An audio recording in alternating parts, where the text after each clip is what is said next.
Health education سے مراد یہ ہے کہ مریض کو یہ سکھایا جائے کہ اگر آپ کو کوئی بیماری ہوئی ہے تو اس سے بچاؤ کے لیے آپ کو کیا کچھ کرنا ہے.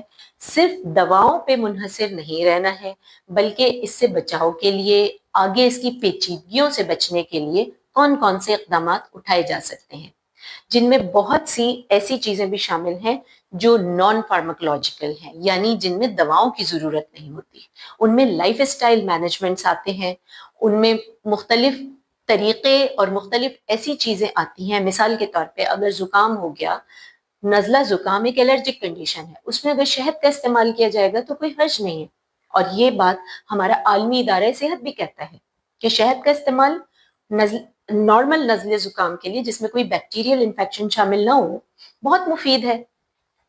لیکن یہ سب باتیں ڈاکٹرز کو بیٹھ کے بتانی ہوتی ہیں، جس کے لیے ڈاکٹرز کے پاس ٹائم نہیں ہے. اور دوسری چیز یہ ہے کہ ہماری سوسائٹی میں ہیلتھ ایجوکیٹرز کا کوئی تصور نہیں.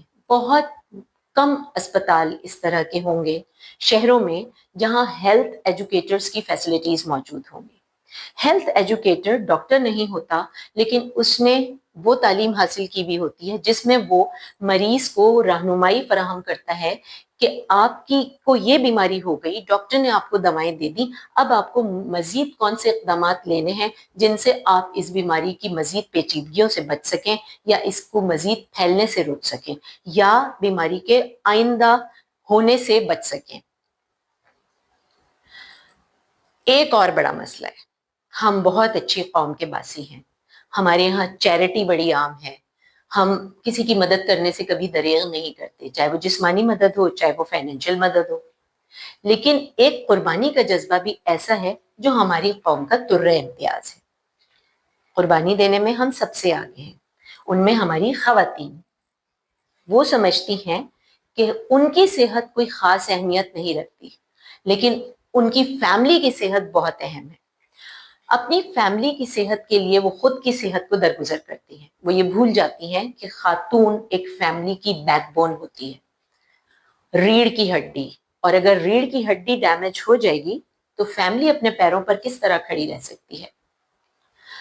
دوسرا جذبہ، ماں باپ اولاد کے لیے قربانی دیتے ہیں. جو کچھ تھوڑے بہت وسائل ہیں وہ ہم اولاد کی صحت پر لگا دیں. اور تیسرا، جب اولاد بڑی ہو جاتی ہے تو بوڑھے ماں باپ کے لیے قربانی کا جذبہ. وہ سوچتی ہے کہ ہمارے پاس جو کچھ ہے بوڑھے ماں باپ کی صحت کو برقرار رکھنے میں یا ان کے علاج معالجے میں خرچ کر دیں، چاہے وہ توانائیاں ہوں اور چاہے وہ روپیہ پیسہ ہو. تو پھر وہ اپنی صحت کو اگنور کرتی ہے. اور جب اپنی صحت کو اگنور کرتے ہیں تو پھر نتیجہ یہ نکلتا ہے، یعنی بات اتنی آگے بڑھ چکی ہوتی ہے کہ نہ وہ ڈاکٹر کے بس کی رہتی ہے اور نہ مریض خود کچھ کر سکتا ہے. اب اگر ہم بات کریں کہ ہمیں وہ کون سے اقدامات لینے چاہیے جن کے ذریعے سے ہم اپنی صحت کو لمبے عرصے تک برقرار رکھ سکتے ہیں، تو ان میں سب سے اہم ہے فزیکل ایکٹیویٹی.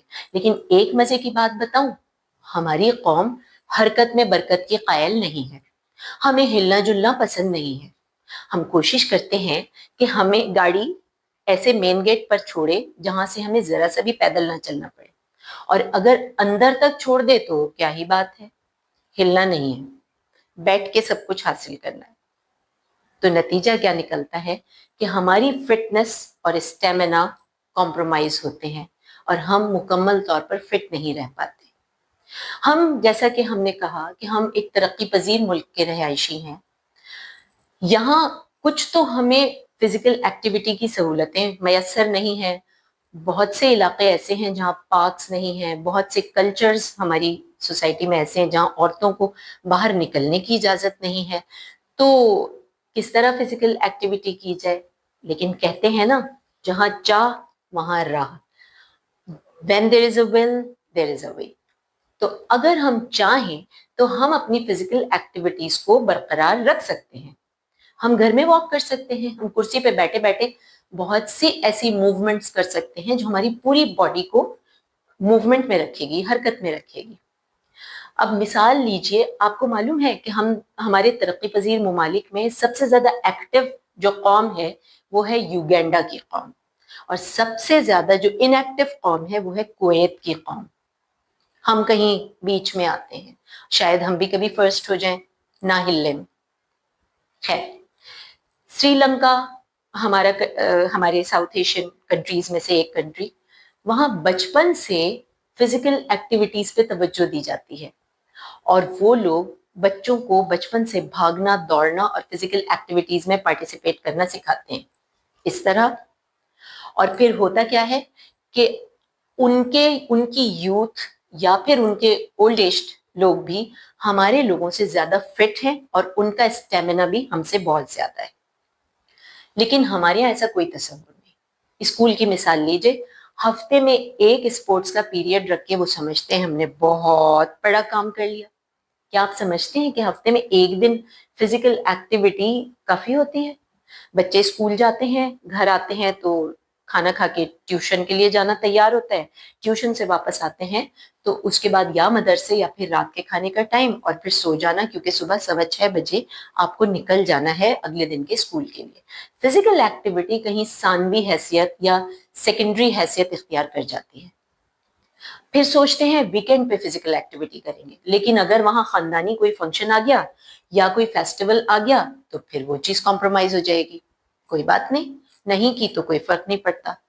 پھر ہمارے بچے ماشاءاللہ جب پیدا ہوتے ہیں اس کے بعد سے امائیں ان کے ہاتھ میں موبائل فون دے دیتی ہیں، جس کے باعث بچوں کو شروع سے عادت ہوتی ہے کہ وہ ہم کاؤچ پوٹیٹو بن جائیں اور صوفے پر بیٹھ کر یا کہیں بھی بیٹھ کر صرف موبائل میں گیمنگ کرتے رہیں.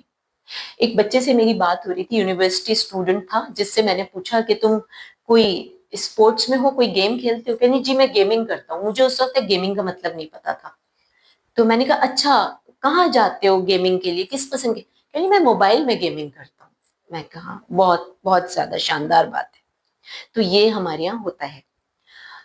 تو فزیکل ایکٹیویٹی جو ہمارے ایڈلٹ پاپولیشن ہے وہ کہتی ہے ہم آفس سے شام کو 7 بجے گھر آتے ہیں، اس کے بعد کھانا تیار ہوتا ہے تو کس وقت واک پہ جائیں، کس وقت فزیکل ایکٹیویٹی کریں؟ ان کے پاس بھی ٹائم نہیں. اس کی مثال جیسا میں نے ابھی سری لنکا کی مثال دی، اب میں آپ کو بتاؤں گی ملیشیا. ہم تو لوور مڈل انکم کنٹری میں آتے ہیں، وہ اپر مڈل انکم کنٹری میں آتا ہے.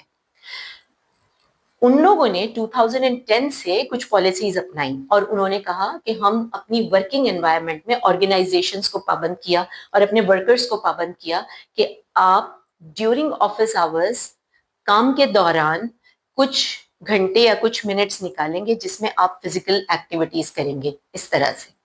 اور اس کا نتیجہ یہ نکلا کہ 2015 کے بعد سے اور اب تک ان کے یہاں ہیلتھ اور فٹنس کا معیار کافی بلند ہوا ہے. اس پہ بہت سارے آرٹیکلز موجود ہیں. انہوں نے انسینٹیوز اپنے ورکرز کو دیے، بونسز دیے، سیلریز میں ایڈوانسمنٹس دی، اور اس کا نتیجہ یہ نکلا کہ ان کے یہاں صحت کا معیار بہتر ہو گیا. لیکن ایک بات ہے، اب بھی وہ لوگ دل سے فزیکل ایکٹیویٹیز نہیں کرتے ہیں. لیکن پابندی ہی صحیح، کچھ تو ہو رہا ہے. WHO کے مطابق یا UN کے مطابق پاکستان میں ان ایکٹیویٹی بہت زیادہ بڑھتی چلی جا رہی ہے، اور وہ لوگ بار بار زور دے رہے ہیں کہ پاکستانی گورنمنٹ کو کچھ ایسے میجرز لینے چاہیے جس کے تحت فزیکل ایکٹیویٹی کا معیار ہمارے ملک میں بڑھ سکے. اب آ جائیے ڈائٹ کی طرف. ڈائٹ میں کیا ہے ہمارے لیے؟ یہ بیلنس ڈائٹ ہے. دونوں ہاتھوں میں ایکول ویٹ کی چاکلیٹس، مفنز یا پھر ڈونٹس. ہم کیا کرتے ہیں، کھانا پینا ہمارے یہاں کا جو ٹرینڈ ہے وہ ہے کمپلیٹ 3 میلز، 3 دفعہ مکمل کھانا کھانا. یہ ہمارا ناشتہ ہوتا ہے. ناشتے میں اگر انڈا پراٹھا نہ ہو تو ناشتے کا مزہ ہی کیا ہے؟ اس کے ساتھ دودھ اور شکر کی چائے بھی ہونی چاہیے.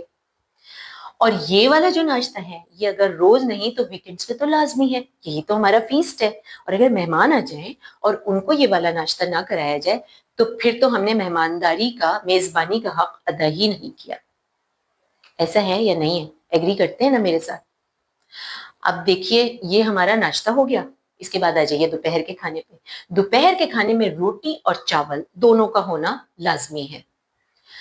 روٹی بھی ہوگی، چاول بھی ہوگا، سالن بھی ہوگا، اور سالن کے اوپر روغن نہیں ہوگا تو اگر نظر اچھا نہیں آئے گا، پریزنٹیشن اچھی نہیں ہوگی تو کھائیں گے کیسے؟ بھوک ہی مٹ جائے گی. تو لہٰذا یہ بھی ہونا بہت ضروری ہے. تیسرا آ جائیے ڈنر کے اوپر، یعنی رات کا کھانا. رات کا کھانا تو ہمارے لیے فیسٹ ہوتا ہے، کیونکہ جب آفس سے واپسی ہوتی ہے تو پھر ساری فیملی ساتھ بیٹھ کے کھاتی ہے. تو اس میں تو اگر فرائیڈ آئٹمس کا بھی ایڈیشن ہو جائے تو اور اچھا ہے. روٹی، چاول، سالن روغن والا اور پھر فرائیڈ آئٹمس، تو اس کھانے کا تو مزہ ہی دوبالا ہو جاتا ہے. یعنی ہماری قوم جو 3 کھانوں کے یا فوڈ کے مین انگریڈینٹس ہیں، پروٹینز، فیٹس اینڈ کاربوہائیڈریٹس، اس میں سب سے زیادہ کاربوہائیڈریٹس کا انٹیک ہے یا کاربوہائیڈریٹس کھاتی ہے. ایک اندازے کے مطابق 67% کاربوہائیڈریٹس ہم لوگ کنزیوم کرتے ہیں یا کھاتے ہیں. اس کے بعد نمبر آ جاتا ہے فیٹس کا. چکنائی، ایک مت کہ جی دیسی گھی بڑا صحت مند ہے. تمام چکنائیاں برابر کے ہیزرڈز رکھتی ہیں یا برابر کے نقصانات رکھتی ہیں. ہاں، اگر مونو انسیچوریٹڈ یا پولی انسیچوریٹڈ فیٹس ہیں جو کہ ایکسٹرا ورجن آئلز میں آتے ہیں، تو وہ کسی حد تک ان کا بھی لمیٹڈ اماؤنٹ، یہ نہیں کہ اس کو آپ کھل کے استعمال کر سکیں، وہ آپ کر سکتے ہیں. یہ سب سے زیادہ کچھ فائدہ مند چکنائی ہے. چکنائی کو غذا سے نکالنا بالکل نہیں ہے، بہت ساری چیزوں میں استعمال ہوتی ہے لیکن لمیٹڈ اماؤنٹ. اب میں بتاتی ہوں کتنا اماؤنٹ. یہ جو پلیٹ ہے یہ ایک بیلنس ڈائٹ کی پلیٹ ہے، یعنی کہ 40% non starchy fruits and vegetables, 25% high fibre fruits and vegetables, 25% meat یا ہائی پروٹینز جس میں میٹ یا گوشت سے بنی ہوئی چیزیں، دودھ یا اس سے بنی ہوئی چیزیں، اور انڈے آتے ہیں، انڈا مچھلی. دودھ کے استعمال اور پھر 10% جو بچتا ہے اس میں میں بتاؤں کہ اس میں آپ کو چکنائی الاؤڈ ہے. جس طرح کی بھی چکنائی آپ کو کھانی ہے، دیسی گھی ہو، ویجیٹیبل آئل ہو یا کوئی بھی اور چیز ہو، وہ آپ صرف 10% استعمال کر سکتے ہیں.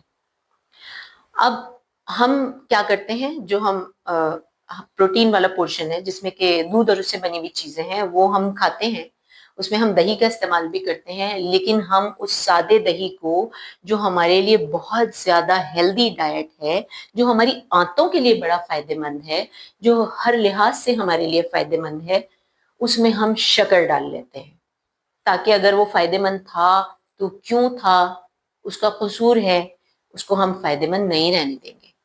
وائٹ شوگر ایڈ کر کے اب ہم کھائیں گے. ایک ہمارے کلچر میں بڑا ٹریڈیشن تھا لسی پینے کا، لیکن وہ نمکین لسی ہوتی تھی کھانے کے ساتھ، اس کو بھی ہم نے میٹھا کر لیا.